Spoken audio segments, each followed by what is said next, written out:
अशोक और मालती अपनी बेटी दीपशिखा की शादी को लेकर बहुत ही परेशान थे। दीपशिखा दिखने में तो बहुत ही सुंदर थी, लेकिन उसके अंदर एक बहुत ही बुरी आदत थी, और वो आदत थी पाद मारने की। और उसकी पाद भी कोई नॉर्मल पाद नहीं होती थी। उसकी दुर्गंध इतनी भयानक होती कि सभी के मुंह से निकल जाता। अरे उठा ले रे बाबा, मेरे को नहीं इसको। जो भी लड़का उसे देखने आता, दीपशिखा की उस समय ना चाहते हुए भी पाद छूट जाती और उसका रिश्ता टूट जाता। पूरे 2 दर्जन लोगों ने हमारी बेटी को रिजेक्ट कर दिया है, पता नहीं इसकी शादी कभी होगी कि नहीं। अरे ऐसा मत कहिए, भगवान ने सबके लिए कोई न कोई जोड़ी बना कर रखी है।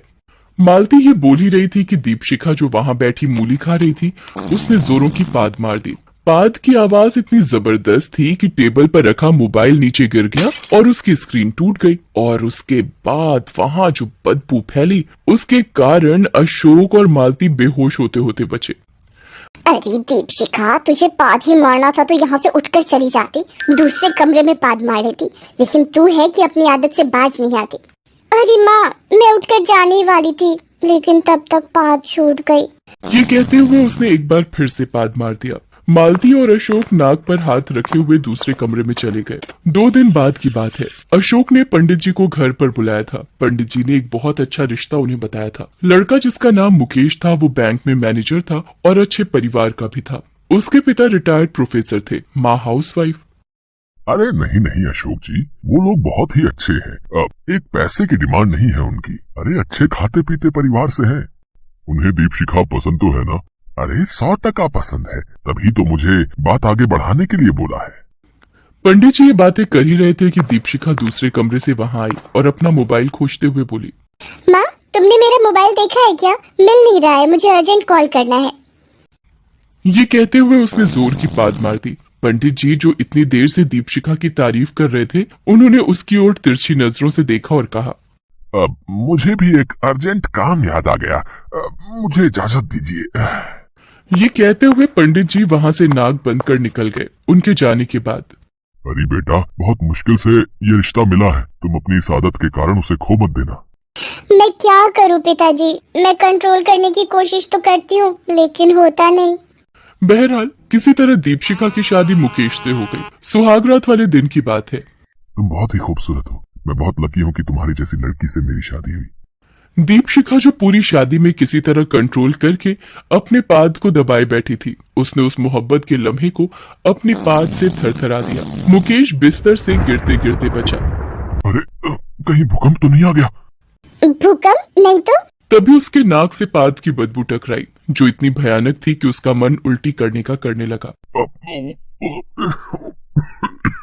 क्या हुआ जी, आपको उल्टी क्यों आने लगी? आपने कुछ ज्यादा ही खा लिया क्या?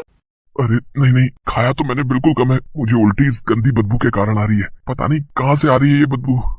वही तो मुझे समझ नहीं आ रहा है। अरे टेंशन मत लो, मैं अभी इस बदबू का इलाज करता हूँ। मुकेश बिस्तर से उठा और अलमारी से रूम फ्रेशनर निकालकर कमरे में छिड़कने लगा। रूम फ्रेशनर की आड़ में दीपशिखा के पाद की बदबू भले ही छिप गई हो, लेकिन उसकी इस आदत का पता मुकेश को लग गया।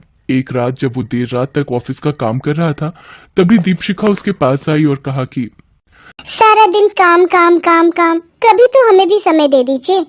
अरे एक जरूरी फाइल बना रहा हूँ, कल बैंक का प्रेजेंटेशन है। एक काम करो, तुम सो जाओ, मैं आता हूँ।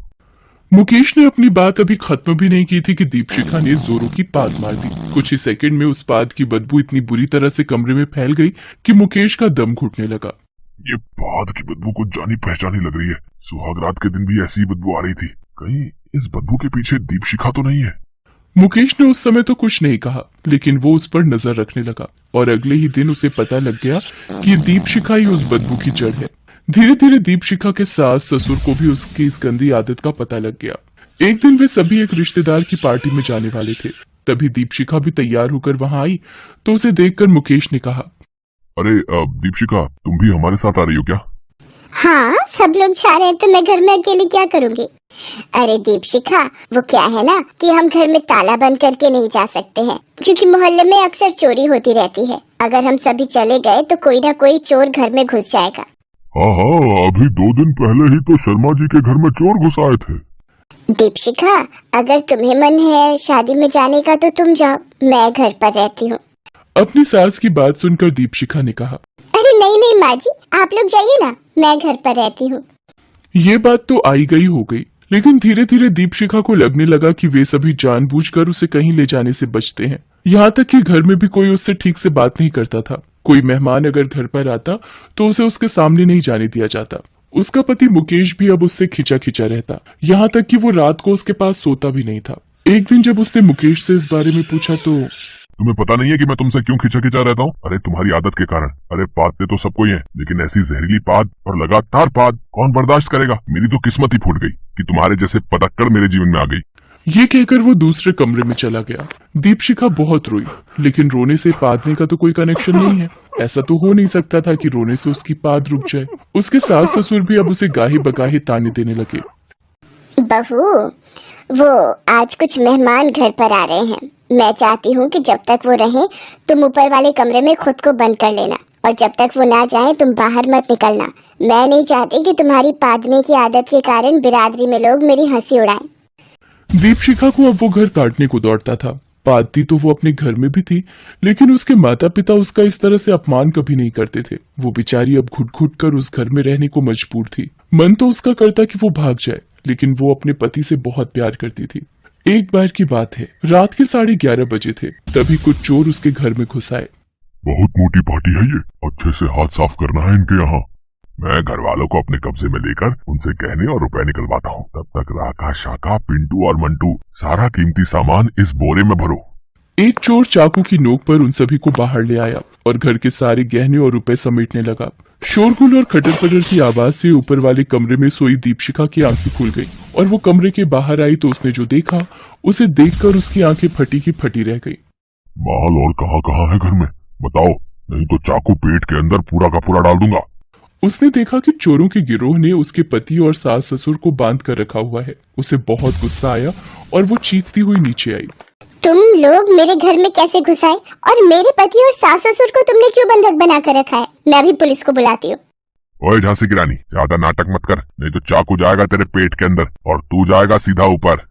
वो ये बातें कर ही रहे थे कि दीपशिखा को जोर की पाद आई और उसने पाद मार दी।